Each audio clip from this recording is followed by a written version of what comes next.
Bonjour, mbote na bandeko, biso nyonso en tout cas nzambe na lola, azo bomba pe azo batela, toza na kondima, biso moko pe mabota na biso. Topesi nzambe na Israël, merci. Nzambe na Israël, topesi yo merci pona bolingo na yo, oyo ezanga ndelo, bolingo na oyo ezanga suka.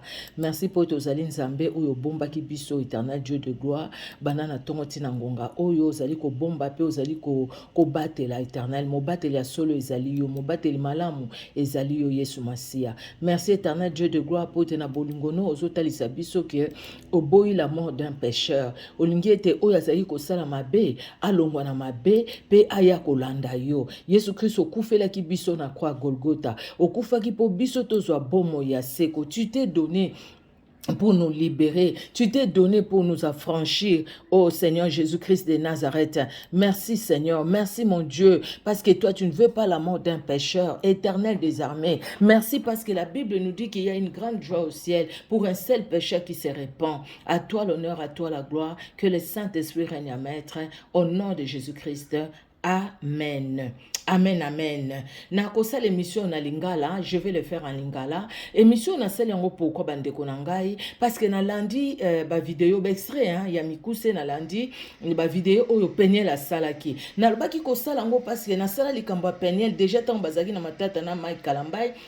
Dès le début, hein, na salaka en tout cas pour nanga na pesa conseil nanga soki pe ba yokaka te bon oya yokaka peut-être sungaka ye gloire à Dieu nzamba zwa lokumu et puis après tant ba situation yaki ndenge yaki abolikambo bana na salaka pe vidéo pour nga na pesa pe conseil na loba kutu na bi les conflits des parents mais ou les enfants la place des enfants je pense titre ezalaka bilo moko ndenge wana donc wana leki mais siko to comme une étape mususu étape to comme sikoyo na moni Peniel changement kati na Peniel yango wana kutu na cheki na lobaki titre au fait hein titre onga na pesi titre oyo vraiment sepeli singai titre o na lobi nzambe na Israël yo vraiment ozali nzambe na lobi la conversion ou la repentance les fruits de la repentance dans la vie de Peniel. Oui soko moto ya yambi Jésus Christ moto ya bongwani en tout cas ba fruit ya repentance et sengeli ko monana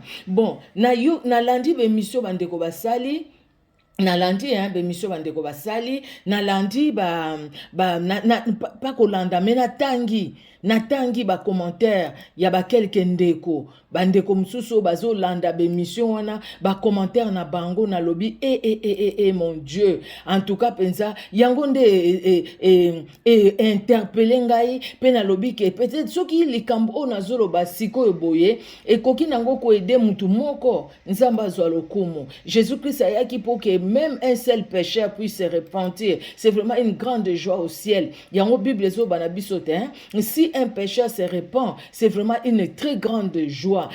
Joie examunene pourquoi parce que Jésus-Christ a souffert qui bozo mona Eva na Gethsemane Bible zo bana bisoke donc sueur ya Jésus-Christ ozo bimene longi na nzoto ezalaki mélangé comme des grumeaux de sang donc tozo mona souffrance douleur azalaki nango tina croix kutu akene koloba Père s'il est possible éloigne de moi cette coupe mais toutefois non pas ma volonté non pas selon moi mais selon toi que ça soit ta volonté à toi Jésus-Christ aluki volonté ya Nzambe parce ayaki na mokili assez pour ça la volonté ya Nzambe ngana lobi les fruits de la repentance dans la vie de Peniel Kalambai. Que Dieu soit loué. Peniel Samba, ne soto benga mais apportera kombo wana elongwa te na yebite. Mais en tout cas, pour nanga nazo kumisa Nzambe ezalaki lo sambo nanga nazara nasaki mission moko tuna lobi na bi Peniel. Soko vraiment un jour okoya na vidéo oyo oyebi ke ezana ba mama ezana batupe oyo bazo compatir na pasi na yo.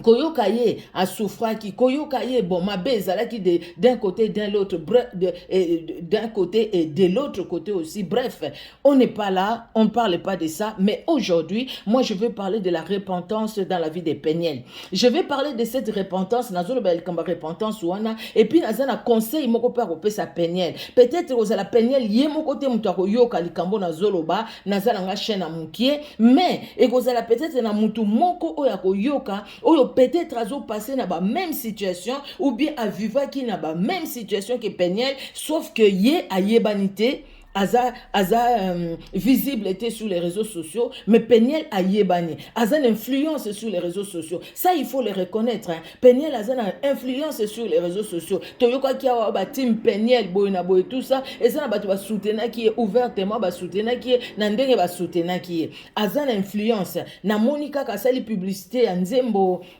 Estengwa Lola, ya papa na biso Mai Kalambai. En tout cas, bato belo ba eba kinzembo na te batala kiango. En tout cas, pe ba vie mataki makasi pas se Peniel azan influence na ye o ya zanango sur les réseaux sociaux. Que Dieu soit loué. Abala na ki pe na mutu moko o ya yeba na ki deja makasi na banzembo na eme mbana mike ba yeba ki nzambe na Lola azwa lokumu. Menga na zota la repentance dans la vie de Peniel. Et puis pour na conseil o nini ngala ngi ko pesa poka na ndenga mission on a landaki moi extrait mokie on a landaki na mona ki réaction moko réponse moko Peniel la pesa ki mutu moko a posé ki question place wana mutu alobaki na okomi ko sambela ya lobi na komo sambela il fallait que na sengo permission et puis alobi ke bino bolukaka ko sumusa bato lelo eza dimanche na nini na ko sumuka te. Je pense que sur ce point-là, so déjà na ko banda wana pona bosana te, so na ko banda déjà wana Peniel, pe mutu nyonso oya ko na même situation que Peniel. C'est vrai que tant to ya que pas Jésus-Christ ya yebani, c'est vrai que ba flèche zo ta de part et d'autre, zo ta bisika na bato bazo tala ye na balandaka ye na ba Instagram ou balandaka ye na ba réseaux sociaux to lo bakaka. Ba flèche ezoya, ba flèche ebele. O pe bato mususu peut-être bazali ko attaquer mobali na ye, ba ko ipe ko luka ko zonsele ba flèche.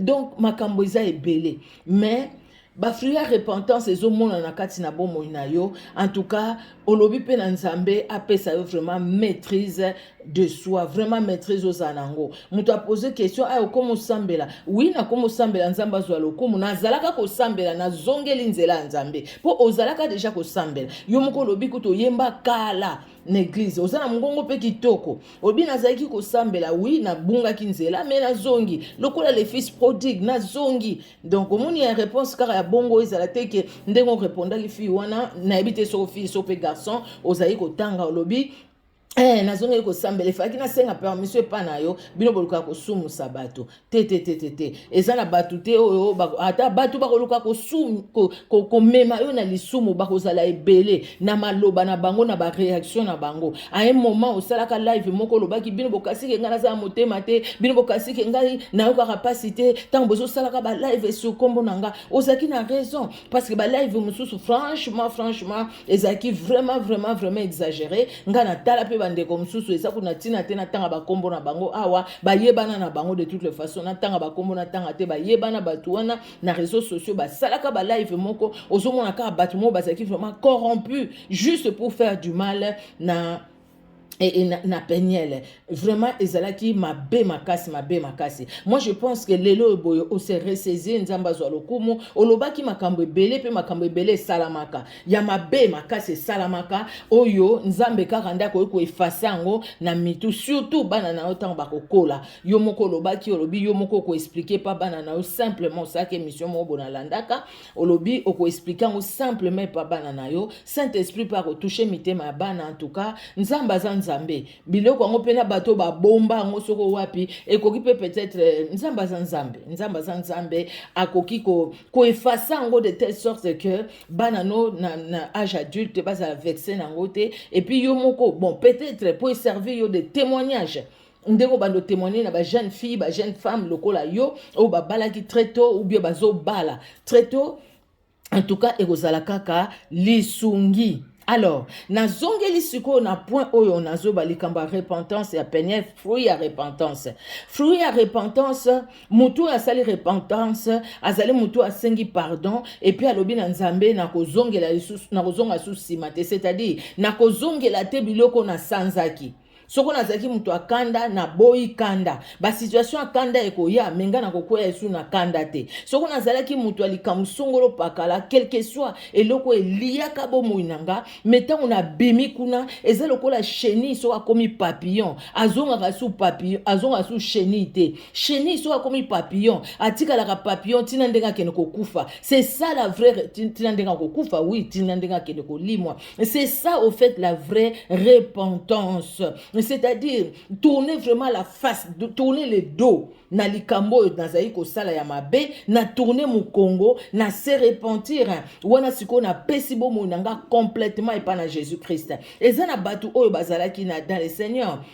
Et puis situation songolo pakala bon mutu wana lembi via nzambe via losambo eza lisusu te po akutani pe na ba situation eza na ba situation mususu na vie na biso vraiment ko longolo même po sa ko sambela soko penza okangami makasi na Jésus-Christ te soko tali Jésus-Christ kaka te soko tali ba problème en tout cas ba problème mingi et ko kwisa mutu et ko amener mutu même très bas et ko même mutu asala même asumu moko oya bana ko regretta kango na vie na ye totali kamba peniel makambo elekaki oui elekaki ebele mais sikoyo tango mutu alobi nazoko se reconstruire mutu alobi nalingaka même nami boma mutu alobi ba situation na vivre elekaki makasi asatandaki na ngote siko ba situation wana ekomisaki na niveau ekomisaki asalaki makambo asalaki et c'est faut to justifier yango te to justifier yango te parce que oyaza dans le Seigneur aye baraka kata na situation difficile ko talela nzambe mais eza ebele ngana mona abandeko parce que boeli ye mukanda ya ngunda mais akomi kanda moko mais mukolo kaka ba ondima repese mukanda minu ko seka gentillesse ndengwa mais pourtant c'est un homme de Dieu, c'est une femme de Dieu, donc ça peut arriver à tout le monde. Tozana katia Mokilio assez, nous sommes dans ce monde, mais nous ne sommes pas de ce monde. Mais cher Nabiso et Zanan, Jésus-Christ est mort pour ta bonde la qui pour Nabiso. Alobi Père, je ne te prie pas de les ôter du monde, mais de les préserver du mal. Parce que le mal est dans ce monde. Bande kunanga, le mal est dans ce monde. Tant on a zomona ba misusu, longa kuna, ozongeli, wana ozaka na posa po maika lingayo, alingo lisusu, makambo osala, bando lando kakate. Quelle méchanceté. Et ça, c'est une méchanceté pour moi. Les gens qui ont dit ça, c'est vraiment de la méchanceté. Ceux qui peut-être boza batupe tamsu bolandara mama Micheline tangwateyaka, bolandara pe pasteur songolo pakala tangwateyaka, bolobaka pe amen amen na mateya ndeko wana, mais entre-temps yoka maloba na bino mbeli. Maloba na bino mbeli. Maloba mbeli oyo, c'est comme si bino penza bosala na bino nanu lisumu te. Bosala lisumu te, penye la zamu tali boswa sa lisumu. Yo ozo finga ye, olobi osala bo, lelo lobela biso likambo nzambe. Mais yo yebi oyo sala. Oh yo sala Jésus-Christ a limbisa yo to a limbisa yo te soko lelo Jésus-Christ a ndimi ko limbisa peniel wapi problème na yo na kati pour banda susu ko enfoncer likambo na ezaka na lobi bien na sali émission oyo c'est vrai likambo ya peniel na lobeli yango mais nazotala pe même l'église corps du Christ ndenge tolinga ko condamner ndenge tolinga ko tala kaka le passé ya baninga totala ka le passé ya baninga sans totala le passé na biso moko tozotala nini tozoluka kolongola poutre na ya muninga mais pas na na biso moko tozolongola te tozolakisa musape pa ya baninga tobosani misapi oyo ezozongela biso tolingi ko condamner wana ezali défaut moko na kati église corps du Christ tolingi ko condamner yango na nde vraiment na ye ko sala émission o yango na ye ko lobela likambo o bandeko na ngai ezali vraiment défaut moko kati na biso kotala ka so mutu moko azaki par exemple mwasi moko bo azaki ndumba et puis à se repentir abandi ko ya kosambela na biso to bana ko rappeler kaka yekutu yo bondimi pe ka osambela ya solo azandumba kuta bana ko telema bisika bo kuta asala bo oui asalaka c'est le passé mais maintenant cette personne a pris la décision de suivre Jésus-Christ de Nazareth. Si nous sommes en Christ, la Bible nous dit, les choses anciennes sont passées et toutes choses deviennent nouvelles en Jésus-Christ de Nazareth. Croyons quand même à ce que la Bible nous dit. Croyons à ce que la parole de Dieu nous dit. Moi, j'ai relevé deux passages tout simplement que nous allons lire. Deux passages. Le premier passage, c'est dans Luc 19. Luc 19, nous allons lire du premier verset au 9e verset. Je vais lire au nom de Jésus-Christ de Nazareth dans la version seconde 1910. Jésus étant entré dans Jéricho, traversait la ville. Et voici un homme riche appelé Zachée, chef des publicains, cherchait à voir qui était Jésus. Mais il ne pouvait y parvenir à cause de la foule, car il était de petite taille. Il courut en avant et montant sur un sycomore pour le voir, parce qu'il devait passer par là. Lorsque Jésus fut arrivé à cet endroit, il leva les yeux et lui dit, Zaché, à toi de descendre, car il faut que je demeure aujourd'hui dans ta maison. Zaché, c'est à toi de descendre et les reçut avec joie. Voyant cela, tous murmuraient et disaient, il est allé loger chez un homme pécheur. Mais Zachée se tenant devant le Seigneur lui dit, voici Seigneur, je donne aux pauvres la moitié de mes biens, et si je fais tort de quelque chose à quelqu'un, je lui rends le quadruple. Jésus lui dit, le salut est entré aujourd'hui dans cette maison, parce que celui-ci est aussi un fils d'Abraham. Bomoni condamnation à biso batwa. Ndenge nini Yesu akikokote pa mupagano. Ake okota peze pa Zaché mo pagano au publicain. Zaché o yazo ko yiba biso ba nini impôt. Azo travailler na ba romain. Zaché. Donc azaki mutu moko mal vu. Zaché azaki mal vu. Mais jour wana Jésus-Christ a tali te mabe o Zaché azaki nango. Mais Jésus-Christ a tali bolingo na ye pona Zaché. Akei komi kokota na ndako Zaché. Alobi aujourd'hui le salut est entré dans cette maison. Tant Jésus-Christ alobi que salut est koti na bomo ya muto. Yo za nani, ngana za nani, biso toza ba nani, poto longola salut wana. Po biso te ba topesa kango Jésus-Christ mutapesa.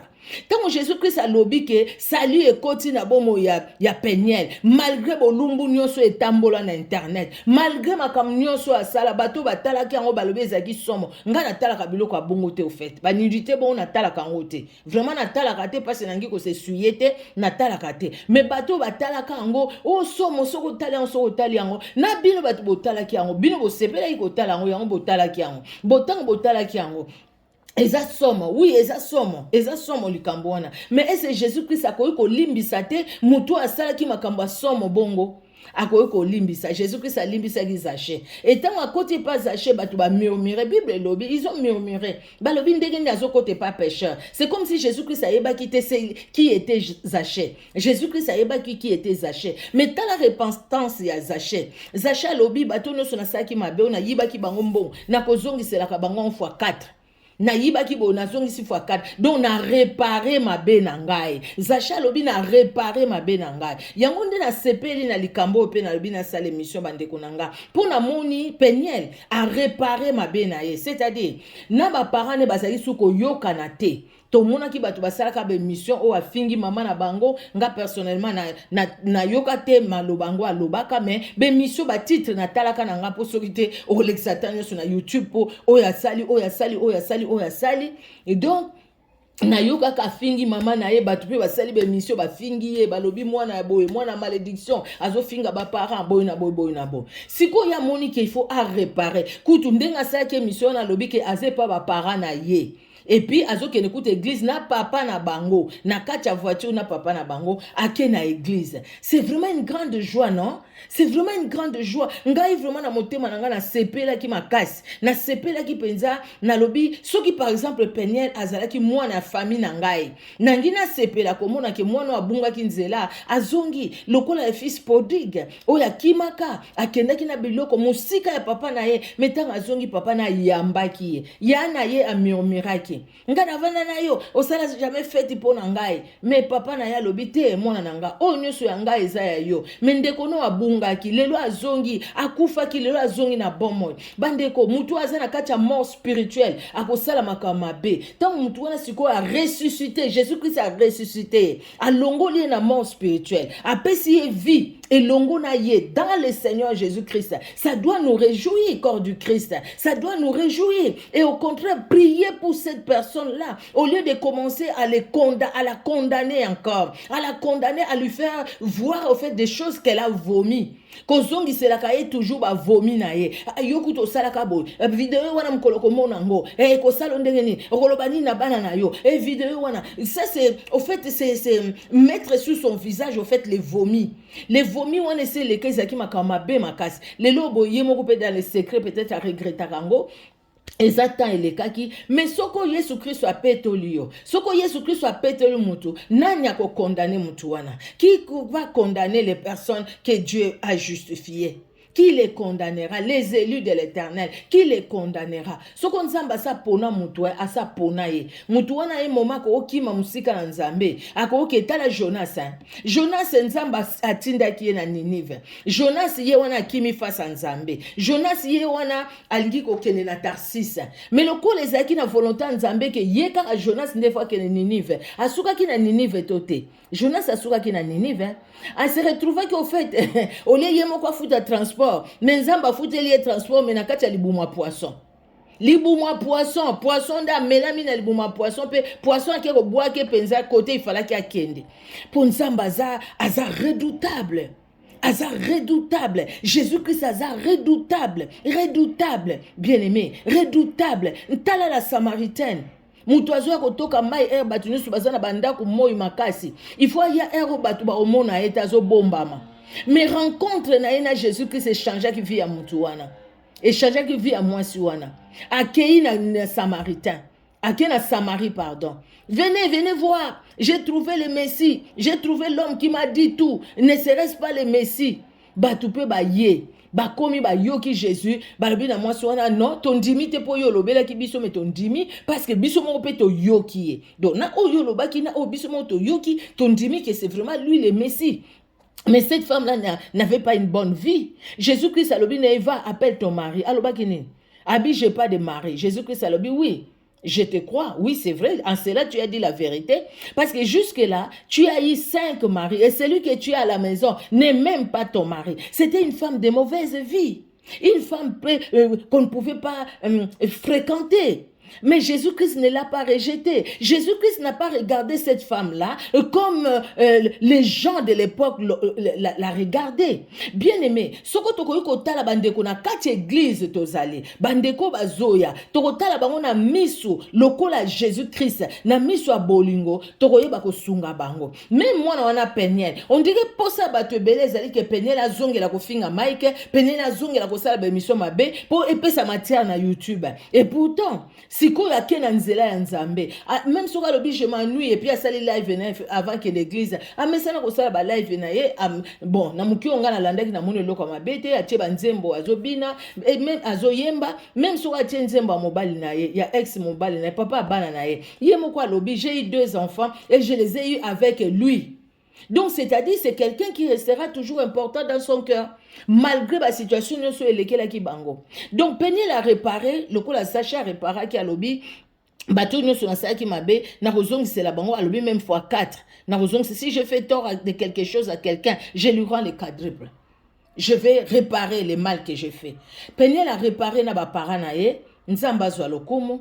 Quelque part, peut-être peut à ça réparer qui n'a pas bananaye, ou bien azulu kako réparer n'a pas bananaye, to yebite o ezole kana secret entre bango balé, bana bazana kati, peut-être peut bazo solo là na moni quelque part aloba ki ba parole mo ki toko tanga zo koloba pona mwana naye, azo bénir mwana naye, azo loba na mwana ne kalingi mingi, aza bénédiction pona ye bilo mo kwa ndenge wana. Merci Seigneur. Donc azulu kako pona nga ndenga na comprendre ki azulu kako réparer, ndenga réparer na ba parents naye penza ba koma ki change siko pe a réparer na bato nyoso asala ki mabe na bato asala ki mabe na yebite bon peut-être ça ça l'émission o asenga pardon si asala que mission asenga ka pardon l'église parce alobaki ke apengisa ki bato belé po ba kende sous église mais alobi na bato bo kende église c'était pas bon ce qu'elle a fait asala ki ango mais je pense qu'azu sala ponanga azo sala fort wa ko sala peut-être à sala fort nyoso tende biso tozo lingela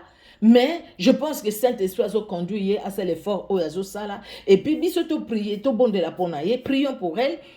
Prions aussi pour toutes les personnes dans nos églises qui ne passent pas par les réseaux sociaux, les personnes qui ne passent pas par les réseaux sociaux mais qui peut-être ils ont abandonné la voie de Dieu. Na ba famille na biso moko. Eza na batutu bazali ko bonde la makasi lelo bakenda susu prière te.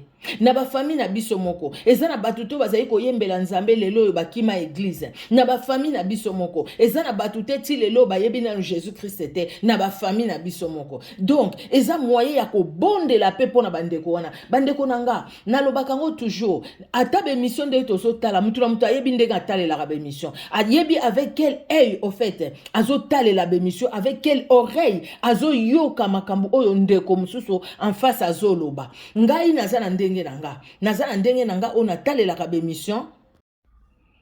Oui, nazali koloba mutu na mutu aza na ndenge na ye atalelaka bémission. Yango na biso bana na nzambe, biso basali na nzambe, to exercer ma etoi na biso, miso na biso, na koyoka molio mosantu, na koluka kotala, non pas tout simplement pour totala lokola monsieur tout le monde, madame tout le monde, dans la mondanité, na katia chair, mais to luka pe ko comprendre ba leçon spirituelle ni nzamba lingi opesa biso. Yango na lobaka biso ba misuso toza na katia vérité. Biso ba misuso tozolo ba makambo ndenge esengeli penza. Bato ba occupé bisote, bakotala plutôt bato bazo kena kofinga, bato bazo bémission kitoko ezali sur la vie, sur la santé et tout. Bémission kitoko ezali ezana bande ko belé onga na monaka pe na landaka o bango pe ba landaka nga. Bazana bémission kitoko zo vanda bopo yoki lobi wow, idée kitoko penza, pe système kitoko pe a développer en kitoko. Nzamba zwa lokumu, au leto lexaka ata na kofinga longa kuna yokuno zabo parce que tout simplement banda olinga moi si on a te olingaka pénalité, alors ozaka na critique. Yo na mutu na oka critique, ozo critiquer ye kaka. Mais est-ce que et puis na tongo nango ke église. Et puis okolo banzambe zwa lokumu nzambe bonzambe bo te. Bon, côté mususu pe faute ezalaki nga na kokota ba makambo na te, une faute pe ezalaki côté na bango mibale, surtout papa Mike, il fallait qu'il paye bisa bato bazali ko finga mama ya bana na yeke, ba finga tende bazali ko finga, c'était pas propre aussi pour na yemoko parce que yemoko pe déjà lobaka likamoko ndenga comparaka ye na mwasi ya mutu majabu, hein, ndenga alobaka ezalaki pe mabe, mais soko penye la komi na niveau oyo ya koloba, quelque part c'est comme si a effacé Makambwana pour comprendre qu'il faut pardonner. Yemoko azana besoin pardon, azapena besoin ko pesa pardon. Lokola yo pende konanga ozo kanga lelo. Ozana besoin peut-être ya ko pardonner mutu moko boye. Asala openza mabe, okanga likofi na motema. Mais Bible ezolo ba Jésus-Christ yemoko tanga zo la sa ba disciple ko bondela lobini. Pardonne-nous nos offenses comme nous pardonnons aussi à ceux qui nous ont offensés. Donc, tant biso tozo boya ko limbisa tozo mikanga, pe tozo kanga batuana. Donc, il a préféré à limbisa, quel que soit ma camounion. Pour ce que tu as mutu que, papa banana lo barabo, atika ba pire na eba finga e. Ako limbisa te, angai pasa la promotion nzembo na ete, mais sala ki promotion nzembo na e. Ngana landa ba nzembo wana. Na landa nzembo wana na yebi, na mona ki ba vue ezaki combien? Ezaki déjà ba plus de 400 vues. Mais mukolo kaka penye la salle émission. Après bon mona ki ba vue, parce que moi na wana za l'influence sur réseaux sociaux. Na zo lo bango sur oui, je pense que même papa Mike pas remarquant que moi no a une influence sur les réseaux sociaux. Nalanda rappelé banzembo nazolanda banzembo c'est vrai bolingwa solo eza nzembo kitoko ata bato ba lobby ndenge ba lobby wana mais franchement ngana opesa bino point de vue nanga mais eza na émission te koza na émission mususu nalandi pe wana esengwa lola eza banzembo kitoko ye moko lobi nango papa Moïse Mbiye eza concours à Miss te tozuluka premier dauphine te tozuluka nde tokumisa nzambe. Donc voilà, tozuluka nde tokumisa nzambe tozokumisa nzambe. Likambo mususu na kanisaki eza likambo ya mwasi oyo. Likambo ya mwasi oyo et puis na kosukisa wana. Mwasi oyo la femme adultère na Jean 8 hein? Na Jean chapitre 8, na kobanda premier verset tina 11e verset. Bible lobi. Jésus s'est rendu à la montagne des Oliviers. Mais dès le matin, il alla de nouveau dans le temple et tout le peuple vint à lui. S'étant assis, il les enseignait.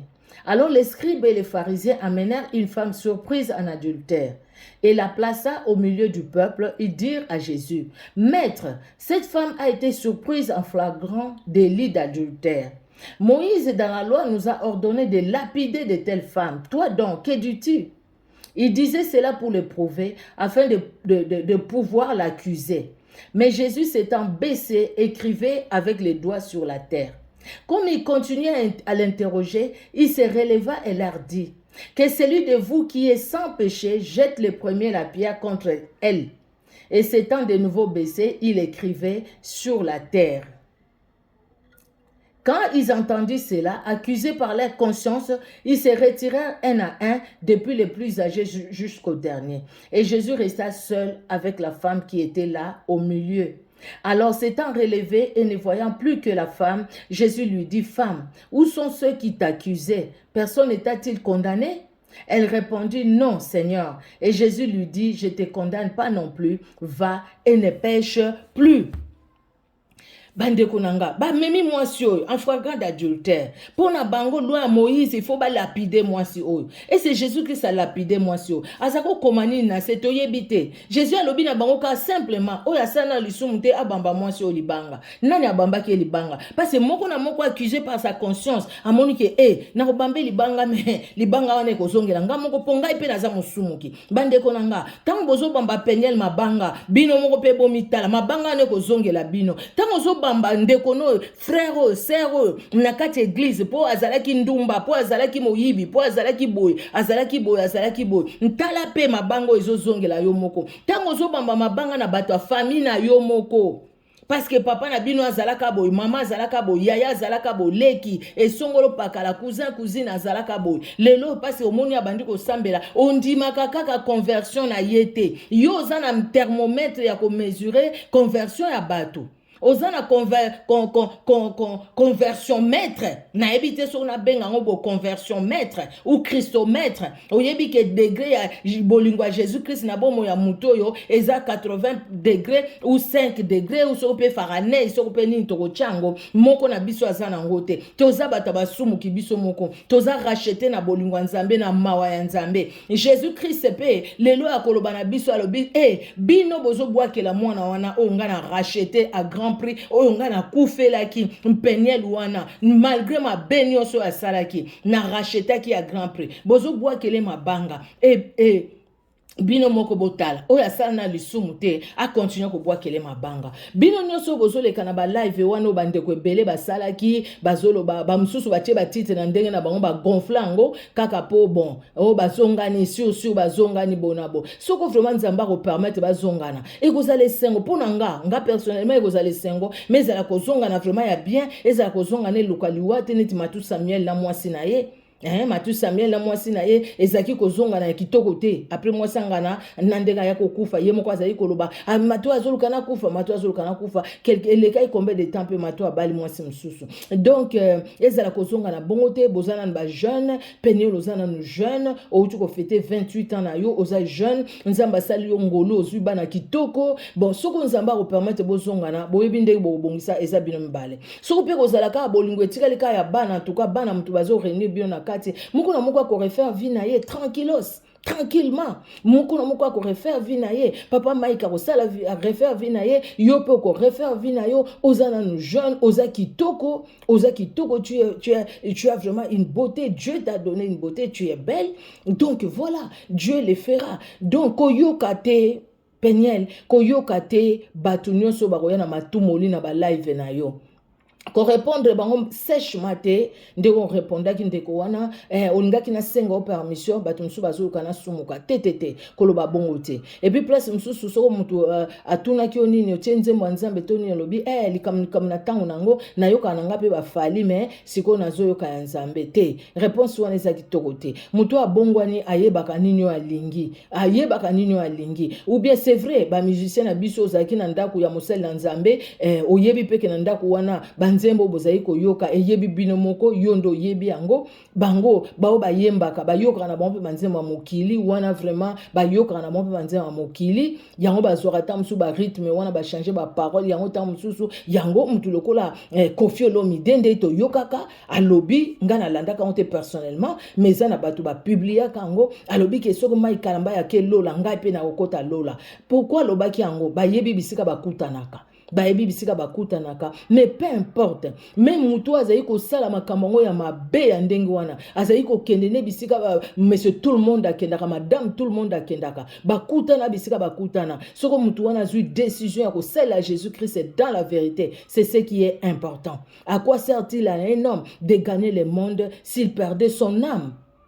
Un message très important. Moi, je pense que Peniel, au Bongwani, je pense au Bongwani, et repentance na yo, monani déjà le fait que yokani na ba parents na yo, quelle grâce ba parents no bazui, quelle grâce. Au Bunga Kinzela, c'est sûr que bazaki na ba prière, bazaki na ba jeûne prière, Nzambe a touché motema na yo, nandengo zonge nzela ya Nzambe, Nzambe azwa lokumu. Ndeko nanga ya mwasi, ndeko nanga mobali, yo mutozo yo kangai lelo. Peut-être que na famille na yo, ezape na mutu moko oya bungi nzela. Abungi nzela, ayebi Yesu Christo te, abungi nzela, akoti peut-être na ba science occulte, peut-être azo kene pa ba mbikudi, azana ye kaka bongo bongo, likamba Nzambe kutu, c'est pas son problème. Oh, bondela. So il faut que jeûner pour ndeko na yo, pour aya kokota na nzela na Nzambe. Ou bien soko azalaki déjà na nzela na Nzambe, azongela nzela ya Nzambe. Totika distraction ya kokondana kaka ko bwaka kama banga libanda pendant que na ba famille na biso moko pe ba problème ezali. Eza na bato ebele ba abandonner nzela ya Nzambe, ba perdre même la foi dans le Seigneur Jésus-Christ. Pendant que na l'église na biso bandeko mingi tozali ko sambela na bango, misusu peut-être to mona ka bango lisusu te, ba bunga nzela. To sengeli vraiment tozana devoir ya ko bondela pona bango.